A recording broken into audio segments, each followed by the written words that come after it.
Bismillahirrahmanirrahim. Assalamualaikum warahmatullahi wabarakatuh. Waalaikumsalam warahmatullahi wabarakatuh. Selamat pagi Pak Kepala. Selamat pagi. Perkenalkan, nama saya Darsono SPDSD CGP Angkatan 11 SD Negeri 1 Kedungurang, Kabupaten Banyumas, Jawa Tengah. Kali ini saya bersama beliau Pak Sartam SPDSD, Kepala SD Negeri 1 Kedungurang, Korwil Gumelar, Kabupaten Banyumas. Nun sewu Pak, mengganggu waktunya. Enggak apa-apa. Terkait tugas saya sebagai CGP Angkatan 11, di mana pada sesi ini saya kebetulan ada tugas terkait dengan demonstrasi kontekstual, yaitu modul 3.1 tentang pengambilan keputusan yang berbasis nilai kebajikan sebagai pemimpin. Terkait dengan tugas tersebut, kami berkewajiban atau saya berkewajiban untuk mewawancarai Bapak selaku kepala sekolah di SD Negeri 1 Kedungurang. Kira-kira pripun Pak? Ya, siap. Siap. Terima kasih ya Pak atas kesediaannya. Langsung saja pada pertanyaan atau terkait dengan kegiatan hari ini. Yang pertama, selama ini menurut pendapat Bapak dalam mengidentifikasi kasus-kasus yang merupakan dilema etika atau rujukan moral, kira-kira apa yang Bapak lakukan selama ini? Terima kasih Pak Darsono, akan kami jawab. Yang pertama adalah mengidentifikasikan permasalahan-permasalahan yang ada di lembaga kami. Kita mengidentifikasikan itu masalah masuk ke ranah hukum atau tidak. Kalau toh memang masuk ke ranah hukum, itu termasuk hal-hal yang berkaitan dengan rujukan moral. Namun jika tidak ada, itu termasuk etika atau dilema etika yang ada di sekolah, sehingga kami terlebih dahulu atau kesimpulannya adalah masalah tersebut berkaitan dengan etika atau dilema etika. Begitu Pak Darsono. Terima kasih Bapak. Terkait dengan tadi yang sudah Bapak sampaikan, dalam pengambilan keputusan gitu ya Pak, di sekolah Bapak tentunya, terutama untuk kasus-kasus di mana ada dua kepentingan yang sama, benar atau sama ya, mengandung nilai-nilai kebajikan tersebut. Dalam hal tersebut, kira-kira Bapak akan menjalankan atau mengambil keputusan seperti dengan dasar apa Pak? Baik, terima kasih. Kami akan berdasar pada nilai-nilai kejujuran, keterbukaan, kemudian nilai-nilai yang lain yang berlaku di suatu lembaga kita, sehingga kalau kita mengambil keputusan dengan beraspek pada nilai-nilai kejujuran, insya Allah keputusan-keputusan itu akan tepat sasaran dan berguna bagi kita semua di SD kami, Pak Presiden. Ya, itu jawaban saya. Ya. Terima kasih Bapak. Terus selanjutnya yaitu terkait langkah-langkah dan prosedur gitu ya, yang selama ini Bapak lakukan atau yang biasa Bapak lakukan, itu ada lakukan ya selama ini, kira-kira prosedur atau langkahnya seperti apa? Terima kasih Pak Tosono. Kami akan melibatkan pihak-pihak lain untuk mengatasi permasalahan atau problematik tersebut, sehingga kami di lembaga kami itu bersama dengan teman-teman guru, yaitu ada ada 9 orang guru itu yang sangat perlu sekali kita diajak bermusyawarah untuk mengatasi permasalahan-permasalahan yang ada di sekolah kami, sehingga permasalahan itu adalah sebagai tolak ukur supaya SD kami itu bisa mengatasi dan kepala sekolah mengambil keputusan yang tepat. Begitu Pak Dasono. Terima kasih Bapak. Selanjutnya yaitu hal-hal apa saja yang selama ini Bapak anggap efektif ya dalam pengambilan keputusan pada kasus-kasus dilema etika menurut Bapak? Kalau menurut saya itu yang pertama adalah konfirmasi dan komunikasi dengan baik, dengan tutur kata yang sopan dan ramah, sehingga keputusan-keputusan itu yang diambil keputusan itu akan lebih bijak dan terarah pada sasaran. Keputusan itu tidak menimbulkan permasalahan-permasalahan lagi yang akan datang. Terima kasih Bapak. Terus hal apa saja ya yang selama ini merupakan tantangan atau yang dianggap Bapak itu sebagai tantangan dalam pengambilan keputusan pada kasus-kasus dilema etika? Terima kasih. Sebagai tantangan menurut saya itu tantangannya itu keterbukaan, sehingga di mana ada permasalahan yang ada di lembaga kita, teman-teman kita atau yang menjadi objek tidak ada keterbukaan, jelas itu akan menjadi kendala, sehingga yang diutamakan adalah keterbukaan dan kejujuran sejujur-jujurnya, sehingga akan tepat dan cepat mengambil keputusan secara singkat dan tepat. Terima kasih Bapak. Berikutnya yaitu apakah Bapak melakukan sebuah tata kala ya atau jadwal tertentu dalam menyelesaikan sebuah kasus dilema etika? Apakah langsung menyelesaikan di tempat atau memiliki sebuah jadwal untuk menyelesaikannya, atau ada bentuk prosedur lain yang biasa Bapak jalankan? Terima kasih Pak Darsono. Untuk mengatasi hal itu, SD kami atau pribadi saya selaku kepala sekolah tidak mungkin akan membuat jadwal. Tidak mungkin akan membuat jadwal permasalahan. Karena apa? Karena permasalahan itu belum tentu terjadi. Belum tentu terjadi, sehingga kami tidak mungkin akan membuat jadwal sedemikian rupa. Wong belum ada kasus, dan kasus itu belum ada permunculan kasus, kau sudah memberi jadwal atau jadwalan, tidak mungkin. Betul Pak. Itu Pak Darsono. Sehingga permasalahan dari hari itu, waktu itu terjadi, ya kita langsung kita selesaikan bersama. Begitu.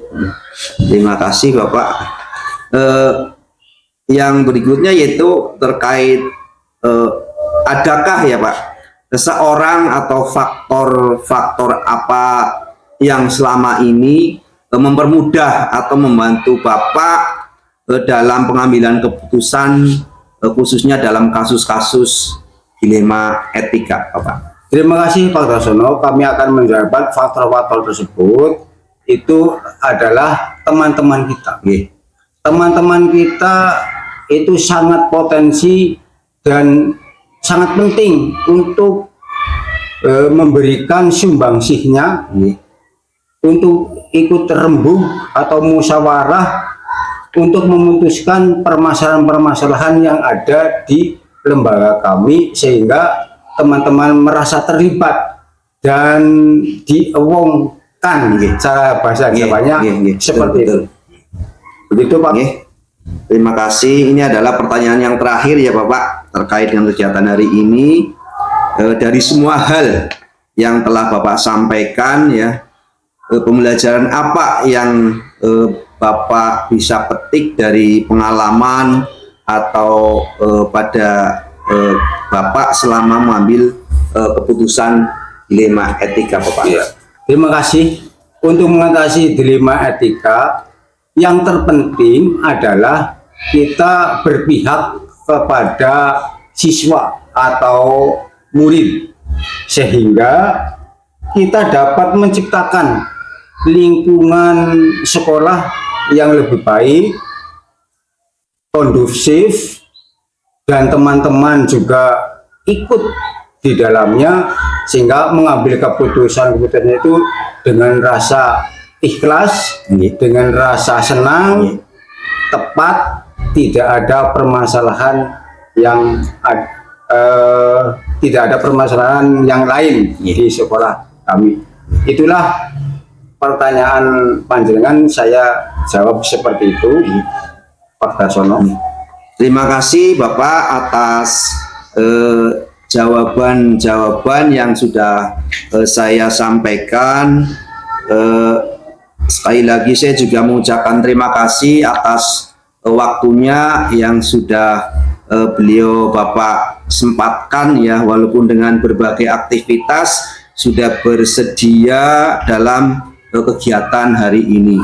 Semoga ke depan menjadi nilai tambah bagi kami terkait hal tersebut Bapak. Ya. Terima kasih Bapak. Iya, sama-sama Pak Darsono. Mudah-mudahan panjenengan selaku tugas calon guru penggerak menjadi orang yang sukses. Amin. Berguna bagi siswa kita. Amin. Berguna bagi teman kita. Amin. Berguna bagi nusa dan bangsa. Amin. Terima kasih Pak. Ya. Assalamualaikum warahmatullahi wabarakatuh. Waalaikumsalam warahmatullahi wabarakatuh.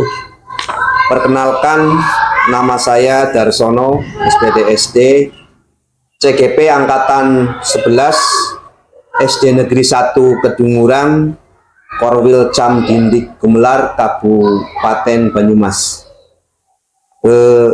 Hari ini saya bersama beliau Pak Kursin Fahrudin, SPD JAS dari SD Negeri 1 Gancang, Korwil Cam Dindik Gumelar, Kabupaten Banyumas. Mohon maaf Pak Kepala, mohon waktunya terkait kegiatan saya hari ini, yaitu demonstrasi kontekstual modul 3.1 tentang pengambilan keputusan berbasis nilai kebajikan sebagai pemimpin. Sekali lagi saya mohon maaf dan minta waktunya terkait wawancara kegiatan hari ini Bapak. Ya, siap-siap. Nggih, matur nuwun. Terkait kegiatan hari ini, menurut Bapak gitu ya, bagaimana Bapak dalam mengidentifikasi kasus-kasus yang merupakan dilema etika atau bujukan moral Bapak? Hal ini biasanya terjadi kalau ada dilema etika saat ada konflik antara dua kepentingan, yaitu kepentingan siswa dan peraturan sekolah. Jadi biasanya kepada anak-anak itu terjadi hal yang sangat sepele, misalnya rebutan ya buku pelajaran, kemudian perkelahian yang sangat masalahnya sangat sepele gitu, bisa seperti itu.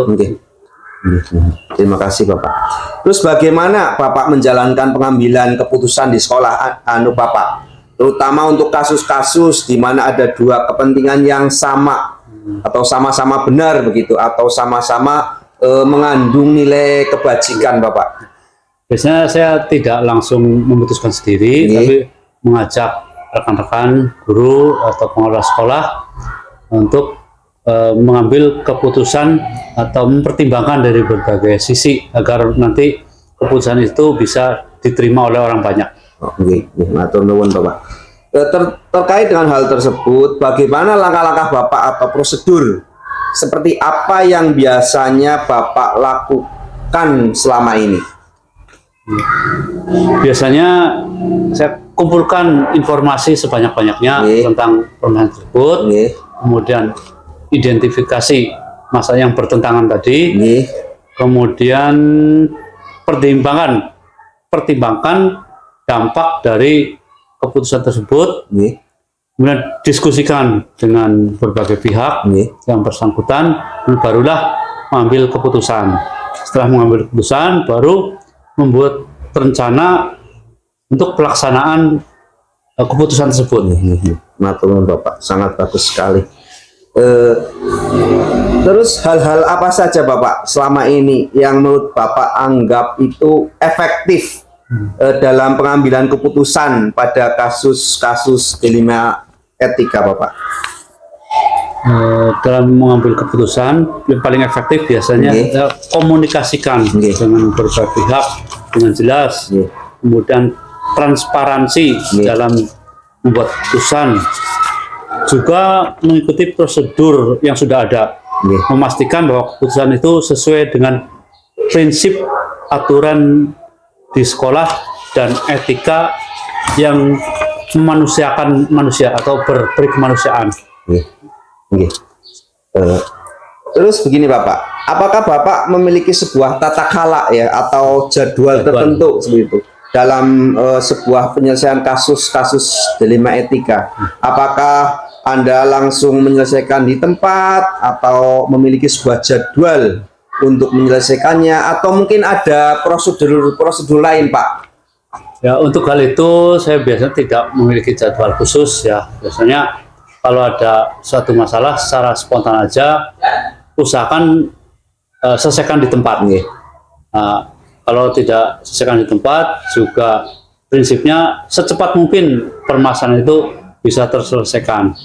Kalaupun tidak terselesaikan, nah barulah kita mengajak atau memanggil mediator dari luar. Gitu.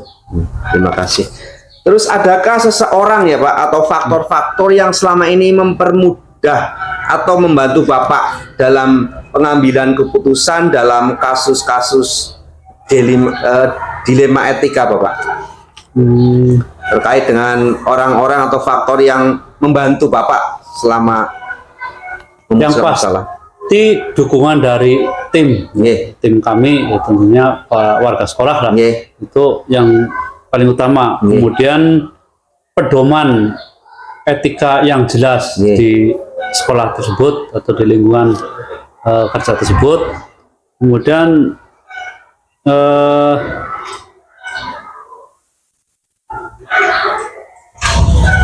ya seperti itulah. Intinya adalah kerjasama lah ya Pak, kolaborasi antar warga sekolah ya, warga belajar seperti itulah. Terakhir Bapak, terkait kegiatan hari ini, dari semua hal yang telah Bapak sampaikan, pembelajaran apa yang didapat atau Bapak petik dari pengalaman Bapak dalam mengambil keputusan dilema etika? Dari hal yang ditanyakan tadi, saya dapat belajar bahwa keterbukaan dan komunikasi itu yang sangat penting dalam mengambil suatu keputusan. Kemudian ada pertimbangan dari semua aspek dan dampak dari keputusan tersebut serta fleksibilitas. Itu jangan terlalu kaku dalam keputusan, tapi melihat situasi, kondisi, menyesuaikan keadaan. Masalahnya tidak semua masalah tersebut yang bisa diatasi di sekolah tertentu bisa disamakan dengan di sini. Betul. Ya, terima kasih Bapak atas kegiatan hari ini. Sekali lagi saya ucapkan terima kasih sudah mengganggu waktunya Pak, dan berkenan untuk diwawancarai walaupun dengan berbagai kesibukan Bapak. Ngapunten, ini sangat mengganggu. Sekali lagi saya mohon maaf. Terima kasih. Semoga ke depan menjadi referensi saya Pak dalam memutuskan suatu perkara menjadi hal yang lebih baik lagi Pak. Terima kasih, saya juga dapat kepercayaan ya untuk diwawancarai. Kemudian saya mohon maaf apabila jawaban-jawaban saya tadi kurang memuaskan. Semoga bermanfaat gitu saja. Semoga sukses. Terima kasih Bapak. Ya, terima kasih. Assalamualaikum warahmatullahi wabarakatuh. Waalaikumsalam warahmatullahi wabarakatuh. Selamat pagi Pak Kepala. Pagi. Maaf mengganggu waktunya sebentar nih. Perkenalkan, nama saya Darsono SPDSD CGP Angkatan 11 SD Negeri 1 Kedungurang, Korwilcam, Dindik, Gumelar, Kabupaten Banyumas. Kali ini saya bersama beliau Bapak Taufik Suprapto, Kepala SD Negeri 2 Gancang, Korwilcam, Dindik, Gumelar, Kabupaten Banyumas.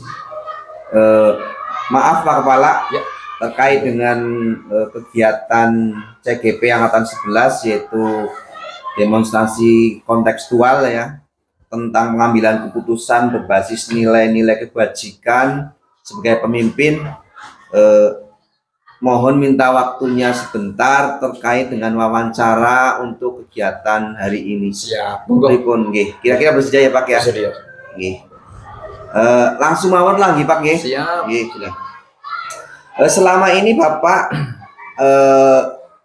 bagaimana Bapak dapat mengidentifikasi kasus-kasus yang merupakan dilema etika atau rujukan moral? Terima kasih Mas Darsono. Tentunya ini suatu kehormatan bagi saya. Begini, kita sudah ketahui bersama bahwa ada dilema etika, kemudian ada rujukan moral. Kalau saya menganalisisnya atau itu menganggap itu mana yang termasuk rujukan moral, mana yang dilema etika, itu jelas saya berpendapat bahwa di situ ada konflik, ya. Ada konflik di mana kalau dilema etika itu kan antara benar dan benar gitu. Ya, betul. Sesuatu yang harus kita putuskan di mana ada pertimbangan yang sama-sama benar. Kemudian yang berikutnya untuk rujukan moral, kayak ada bisikan-bisikan biasanya gitu. Ada yang ini harus begini, harus begini. Tapi kan itu antara benar dan salah. Ya, benarnya harus dilaksanakan, salahnya juga kita kadang harus melaksanakan juga walaupun itu salah. Itulah identifikasi kalau ada kasus-kasus yang di mana ada rujukan moral, ada dilema etika. Kemudian tentunya dalam kasus tersebut juga harus diamati konfliknya. Konfliknya apa sebetulnya ya? Kalau ada kebimbangan, ada ketidakpastian, pasti itu termasuk rujukan moral atau dilema etika. Itu pasti. Karena harus ada pertimbangan moral di situ. Harus ada pertimbangan moral di mana kasus tersebut harus dianalisis secara mendalam. Itu yang kalau menurut saya pribadi mengenali apakah itu dilema etika atau rujukan moral. Begitu Mas. Terima kasih, luar biasa nih Pak Kepala. Terus selama ini bagaimana Pak Kepala menjalankan pengambilan keputusan di sekolah Anda, terutama untuk kasus-kasus di mana ada dua kepentingan, yaitu sama-sama benar atau sama-sama mengandung nilai kebajikan seperti itu? Selama ini kalau misalkan ada kasus seperti itu nih, ada dua kasus tersebut, yang jelas itu saya tidak bisa memecahkan sendiri lah. Artinya apa? Itu kalau untuk meminimalisir nanti keputusan yang sudah saya buat, saya buat, kemudian ada kasus lain dari yang sudah saya putuskan, itu kan nanti akan menjadi masalah baru. Betul. Oleh karena itu, saya biasanya selalu bekerjasama dengan rekan, terutama rekan kerja di SD, guru. Kemudian kalau misalkan kok belum bisa menyelesaikan, nanti ada stakeholder di sekolah, komite, kemudian juga ada pak pengawas, pak purwil, itu kan atasan kita. Walaupun itu kita tidak bisa menyelesaikan secara langsung, paling kita ya komunikasi itu yang paling penting. Komunikasi, kolaborasi gitu ya Pak ya. Terus kira-kira bagaimana itu Pak langkah-langkah atau prosedur seperti yang biasa Bapak lakukan? Kalau prosedur itu pada intinya adalah kalau ada kasus jelas kita identifikasi. Identifikasi itu ya siapa saja yang Ya. ada di situ, Ya. yang terlibat lah, Ya. yang terlibat. Kemudian apa ya, info-info lah, Iya, info, informasi ya. pendapat, kemudian istilahnya masukan-masukan yang bisa untuk saya pertimbangkan. Itu mungkin dari segala pihak yang ada di kasus tersebut diidentifikasi. Apakah itu nanti etika atau moral yang seperti apa. Kemudian yang terpenting itu kan nanti keputusan tersebut diambil keberpihakan pada murid. Betul, tepat Gitu, sekali. ya, kepada murid juga kepada sekolah. Iya, Jadi ada yang diharapkan lah. betul. Kepentingan individu kadang di situ juga muncul. Kepentingan individu kadang Iya, kita muncul, tapi lah itulah harus bisa menyeimbangkan antara keputusan secara individu untuk individu ya, kepentingan individu maupun untuk kepentingan sekolah. Dan yang terpenting dampaknya itu Iya, nanti. itu justru itu tuh yang paling utama. Apakah nanti itu berdampak lagi terhadap kasus-kasus berikutnya, Betul sekali. ya, menimbulkan kasus baru dan sebagainya, itu yang harus diwaspadai. Nah, ini Mas. Itu ya. Ya. Nah, terus ini Pak, hal-hal apa saja ya yang selama ini Bapak anggap efektif dalam pengambilan keputusan pada kasus-kasus dilema etika Pak? Yang menurut Bapak itu paling efektif seperti itu? Kalau yang paling efektif yang sudah saya kemukakan tadi, Oke. jelas kolaborasi. Kolaborasi ya. Itu Utama lah ya, itu. harus ya. Penggalian informasi, kemudian juga penggalian mungkin saran-saran, Betul. masukan, kritik, itu yang terpenting. Kolaborasi antara warga sekolah, kemudian kita juga punya atasan, pimpinan, betul. itu yang harus terjalin lah. Kolaborasi itu, hubungan itu yang harus kita harmonis. Sebetulnya kalau misalkan satu sekolahan itu harmonis, insya Allah semua masalah bisa teratasi. Tepat sekali. Gitu. Ya. Terus selanjutnya nih Pak, Iya. hal apa saja yang selama ini merupakan tantangan bagi Bapak terkait dengan pengambilan keputusan tersebut? Kalau berbicara tentang tantangan, yang jelas dari dalam diri dulu ya. Iya. Tantangan atau tekanan dalam diri itu yang jelas muncul, ih, kok bisa begini ya? Iya. Apakah saya mampu? Apakah saya mampu memecahkan? Apakah saya mampu berbuat hal yang bisa diterima oleh berbagai pihak? ya. Semua pihak. Itu tantangan, tekanan ya, tekanan batin diri sendiri. Kemudian tekanan dari luar yaitu tadi, masalah ini sudah misalkan sudah meledak, Iya. kemudian kasusnya ya sudah meledak, kemudian membutuhkan penanganan segera. Ya, banyak tekanan-tekanan dari luar, mungkin dari murid, dari siswa Iya. sendiri mungkin bisa. Itu yang pertama adalah tekanan. Kemudian yang berikutnya tentunya waktu ya. Iya. Waktu, karena untuk kasus-kasus yang melibatkan moral, melibatkan etika itu tidak bisa serta-merta langsung diputuskan. Iya. Secara singkat Betul. gitu ya. Harus ada waktu yang panjang untuk analisis, informasi, ya, pengalian data dan sebagainya itu. Jadi waktu. Nah, yang ketiga itu yang tadi menyeimbangkan antara itu mungkin kepentingan untuk individu atau untuk kepentingan Iya. gitu. Kadang yang masih egonya ya, Harus mengutamakan yang kita harus mana. belajar itu. Iya. Seperti jenengan juga nanti mungkin sebagai pemimpin ya, harus bisa seperti menyeimbangkan individu, kepentingan individu dan semua. Ya, terima kasih Pak. Selanjutnya, apakah Bapak memiliki sebuah tata kala atau jadwal tertentu ya terkait sebuah penyelesaian kasus dilema etika? Jadi apakah Bapak langsung menyelesaikan di tempat atau memiliki sebuah jadwal untuk menyelesaikannya? Bahkan mungkin ada cara atau prosedur lain dalam hal tersebut? Kalau untuk jadwal itu tidak ada. Tidak ada. Ya. Masalahnya kita juga mengingat kasus-kasus itu kan tidak terjadwal. Iya, insidental ya, bahasanya datang sewaktu-waktu. Nah, pada prinsipnya kalau saya sendiri ya itu bisa terselesaikan dengan cepat waktu, kemudian diterima oleh semua pihak. Itu prinsipnya seperti itu, tidak terburu-buru.